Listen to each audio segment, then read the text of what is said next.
Yes ladies and gentlemen, ghost busters എന്ന് പറയുന്ന cinema ഇറങ്ങിയിരിക്കുകയാണ്. ആൻഡ് ഇപ്രാവശ്യത്തെ പേര് ദ ഫ്രോസൺ എംപയർ എന്ന് പറയുന്ന കഥയുമായിട്ടാണ് വന്നിരിക്കുന്നത്. ഗോസ്റ്റ് ബസ്റ്റേഴ്സ് ആഫ്റ്റർ ലൈഫ് എന്ന സിനിമയുടെ ഹ്യൂജ് ബ്ലോക്ക് ബസ്റ്റർ സക്സസ്സിന് ശേഷം അവരുടെ പ്രൊഡ്യൂസേഴ്സ് തീരുമാനിച്ചു ഇതൊരു ക്യാഷ് കവിങ് സാധനമാണ്, സോ നമുക്കങ്ങനെ കുറേ ക്യാഷ് എങ്ങനെ ഉണ്ടാക്കാം.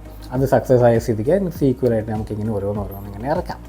അങ്ങനെ ഇറക്കിയ ഒരു പടമാണ് ദി ഫ്രോസൺ എംപയർ. ഇതുകൊണ്ട് നിർത്താനൊന്നും പോകുന്നില്ല, ഇനിയും വരാനിരിക്കുന്നുണ്ട് കുറേ കഥകൾ. സോ നല്ല കാര്യം, കാരണം മാർവൽസിൻ്റെ സിനിമ ഏകദേശം വെച്ച് കിട്ടി പോട്ടാതെ ബോറടിച്ച് ചാവാറേ. ആ കൂടി ലോക്കി സീസൺ 2 ഒന്ന് കണ്ടപ്പോഴാണ് ഒരു ഫീലായത്. ആൻഡ് DC കോമിക്സിൻ്റെ സിനിമകളും കണ്ടിരിക്കുക, പക്ഷേ അത് ഭയങ്കര സ്ലോ ആണ് ഇങ്ങനെ വരുന്നുകൊണ്ടിരിക്കുന്നത്. സോ അതിൻ്റെ ഇടയ്ക്ക് ഇങ്ങനത്തെ പടങ്ങളൊക്കെ വളരെ നല്ലതാണ്. സോ ഏറെക്കുറെ നമ്മുടെ പഴയ ചെറുപ്പകാലത്ത് കണ്ടിരുന്ന കാർട്ടൂൺസ് അതിൻ്റെയൊക്കെ സെയിം തീം ലൈന് തന്നെയാണ് ഈ സിനിമയും പോകുന്നത്. ആസ് യൂഷ്വൽ എന്താ പറയുക, എന്തെങ്കിലും അബദ്ധവശാൽ എന്തെങ്കിലും ഒരു പോർട്ടൽ ഓപ്പൺ ആക്കുക, അല്ലെങ്കിൽ ഏതെങ്കിലും ഒരു പ്രാതത്തെ ഉണർത്തുക, അങ്ങനെ അതിനെ തളയ്ക്കാനായിട്ട് ഇവരങ്ങടെ കെച്ച് കെട്ടി ഇറങ്ങുക. തളയ്ക്കാൻ ഇറങ്ങുമ്പോഴാണ് വിചാരിക്കുക ഇതൊന്നും നടക്കുന്നില്ല. സോ എന്തെങ്കിലും ഒരു ലൂപ്പ് ഹോൾ കണ്ടുപിടിക്കും, എന്നിട്ട് അത് വെച്ചിട്ട് അവർ തളക്കും.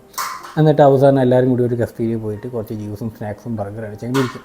ആ സമയത്ത് നമ്മുടെ തീം മ്യൂസിക് അങ്ങോട്ട് പ്ലേ ചെയ്യും. End of the story.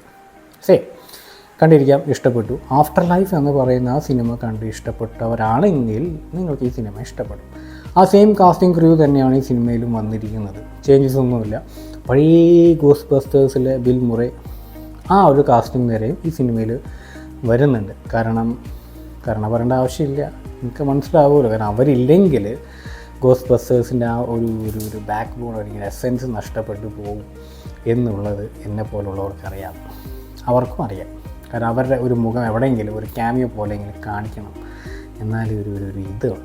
കാരണം പണ്ട് കാലത്ത് 96, 97 ഇറങ്ങിയ ആ സമയത്തുള്ള ഗോസ്റ്റ് ബസ്റ്റേഴ്സ് സിനിമാസൊക്കെ പറയുമ്പോൾ ഒരു പ്രത്യേക ഫീൽ ഉണ്ടായതാണ്. അന്നത്തെ എഫക്ട്സ് ടെക്നോളജിയൊക്കെ വെച്ചിട്ട് അത്രയ്ക്കെങ്കിലും ഒരു ഒപ്പിച്ചു. ആ സമയത്ത് അങ്ങനത്തെ സിനിമകൾ കാണാനും ഭയങ്കര ഒരു ഇതായിരുന്നു. സോ അവരുടെ മുഖങ്ങളും ആ യൂണിഫോം നമ്മളൊരിക്കലും മറക്കില്ല. സോ അതുകൊണ്ട് തന്നെ ആ സെയിം സാധനം ഇപ്പോഴത്തെ കാലഘട്ടത്തിൽ സ്ക്രീനിൽ കാണിച്ചു കഴിഞ്ഞാൽ it's A crowd pulling thing. അത് തന്നെയാണ് ഈ സിനിമയിലും ചെയ്തിരിക്കുന്നത്. സോ മെയിൻ സ്റ്റോറി റിവോൾവ് ചെയ്യുന്നത് ഈ ആഫ്റ്റർ ലൈഫ് എന്ന് പറയുന്ന ആ സിനിമയിലെ ക്യാരക്ടേഴ്സിനെ ചുറ്റിപ്പറ്റിയിട്ടാണ്. ബാക്കിയുള്ളവർക്ക് ചെറിയൊരു ക്യാമിയോ റോൾ പോലെ ഇങ്ങനെ ചെയ്ത് കൊടുക്കുന്നുണ്ട്. ബട്ട് ഈ ഒരു യൂണിവേഴ്സിൽ ഗോസ്റ്റ് ബസ്റ്റേഴ്സിന് വേറെ പല എന്താ പറയുക ടീമുകളുണ്ട്, വേറെ ടീമുകളൊക്കെ ആയിട്ടുണ്ട്. സോ ഇറ്റ്സ് അങ്ങനെ കണ്ടിരിക്കാൻ പറ്റിയ നല്ലൊരു സിനിമയാണ്. ആൻഡ് ഒരു എൻഡ് ക്രെഡിറ്റ് സീൻസ് ഒന്നും കാണിക്കാതെയാണ് നിർത്തിയത്. എൻഡ് ക്രെഡിറ്റ് സീൻസ് അങ്ങനെ ഒന്നും കാണിക്കായിരുന്നു.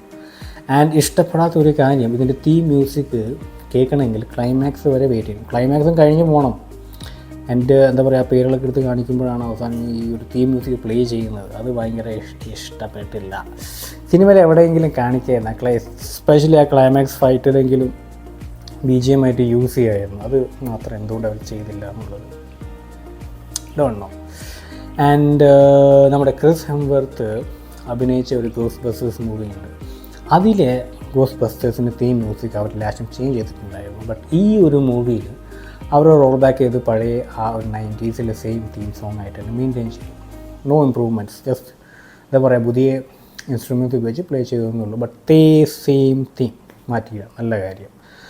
ആൻഡ് ക്രിസ് ഹെംവർത്തിൻ്റെ ആ ഗോസ്റ്റ് ബസ്റ്റേഴ്സ് മൂവിയായിട്ട് പ്രത്യേകിച്ച് റിലേഷൻ ഒന്നുമില്ല. This is like entirely new thing. After life എന്ന് പറയുന്ന ആ സിനിമയുടെ സെയിം സിനിമാറ്റിക് യൂണിവേഴ്സിലാണ് ഈ ഒരു കഥയും നടക്കുന്നത്. 2 മണിക്കൂർ സംതിങ് എന്തുകൊണ്ടും തോന്നുന്നു പടം. And OTT release is already out.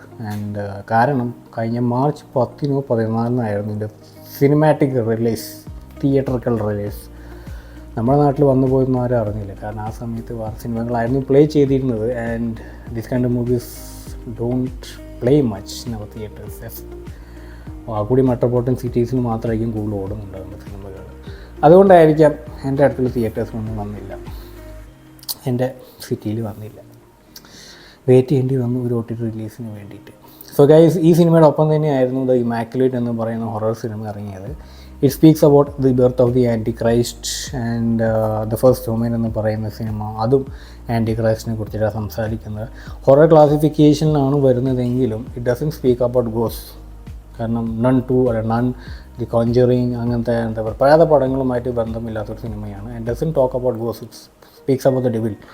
എന്താ പറയുക, പള്ളിക്കുള്ളിൽ തന്നെ കുറച്ച് പേര് ആൻറ്റി ക്രൈസ്റ്റിനെ വരുത്തിക്കണം, അത് വന്നാൽ മാത്രമേ ആൾക്കാർക്ക് ഒരു പേടി ഉണ്ടാകത്തുള്ളൂ, അങ്ങനെയെങ്കിൽ മാത്രമേ ദൈവത്തോട് ഒരു പേടി അല്ലെങ്കിൽ റെസ്പെക്റ്റൊക്കെ തോന്നത്തുള്ളൂ, അല്ലെങ്കിൽ ദൈവത്തിൻ്റെ വഴിയിലേക്ക് വരുള്ളൂ എന്ന് കരുതിയിട്ട് ആൻറ്റി ക്രൈസ്റ്റിനെ ഒന്ന് പമ്പ് ഔട്ട് ചെയ്യാൻ ശ്രമിക്കുന്ന കുറച്ച് മണ്ടന്മാർ. അതിനെക്കുറിച്ചിട്ടാണ് ആ 2 സിനിമ സംസാരിക്കുന്നത്. പക്ഷേ 2 സിനിമയ്ക്കും ഡിഫറെൻറ്റ് ക്ലൈമാക്സാണ് കൊടുത്തിരിക്കുന്നത്. So anyway, the talk of this video is the Ghostbusters the frozen empire. കണ്ടു, ഇഷ്ടപ്പെട്ടു. എഫക്ട്സ് എല്ലാം നല്ല അടിപൊളി തന്നെയുണ്ട്. No flaws. എൻ്റെ ഒരു ഒപ്പീനിയൻ മാത്രമായിരുന്നു. ആ ഒരു തീം മ്യൂസിക് അവിടെ എവിടെയെങ്കിലും ക്ലൈമാക്സിൽ ഒന്നുകൊണ്ട് പ്ലേ ചെയ്യിപ്പിക്കായിരുന്നു, ഒരു ബൂസ്റ്റ് കിട്ടാനായിട്ട്. അത് ചെയ്തില്ല. അത്ര മാത്രമേ ഒന്ന് പറയാനുള്ളൂ ആ സിനിമയെക്കുറിച്ചിട്ട്. ഗോസ്റ്റ് ബസ്റ്റേഴ്സിൻ്റെ ഒരു ഫാൻ അല്ലെങ്കിൽ ഭയങ്കര നോസ്റ്റാൾജിക് ആയിട്ട് തോന്നുന്നതുകൊണ്ട് മാത്രമാണ് ഈ സിനിമ കാണാൻ ഇരുന്നത്. ഇങ്ങനത്തെ സിനിമകൾ എങ്ങനെയായിരിക്കും അവസാനിക്കുക എന്നുള്ളത് ഇറ്റ്സ് കൈൻഡ് ഓഫ് പ്രെഡിക്റ്റബിൾ. അത് തന്നെയാണ് സിനിമയ്ക്കുള്ളത്. നോ സഡൻ ട്വിസ്റ്റ് ഓർ അങ്ങനെ ഒന്നുമില്ല. So guys, stay tune for more. അടുത്ത മൂവി റിവ്യൂ ആയിട്ട് വരാം, which I don't know, which എനിക്ക് അറിഞ്ഞുകൂടാ ഇനി അടുത്ത മൂവി ഏതാ ലൈനിലുള്ളതെന്നുള്ളത്. തപ്പി നോക്കട്ടെ, കുറേ പടങ്ങളുണ്ട്. So guys, stay tuned. And താഴത്തെ കമൻറ്റ് ബോക്സൊക്കെ വെറുതെ ഒഴിഞ്ഞിരിക്കുകയാണ്, തെറി വിളിക്കാനല്ല, അഭിപ്രായങ്ങൾ രേഖപ്പെടുത്താനുള്ളതാണ് ആ സെക്ഷൻ. തീർച്ചയായിട്ടും നിങ്ങളുടെ വിലയേറിയ അഭിപ്രായങ്ങൾ അതിൽ ഇംഗ്ലീഷിലും മലയാളത്തിലും എഴുതി തീർക്കുക. Okay, so catch you guys in the next movie review and have a good life.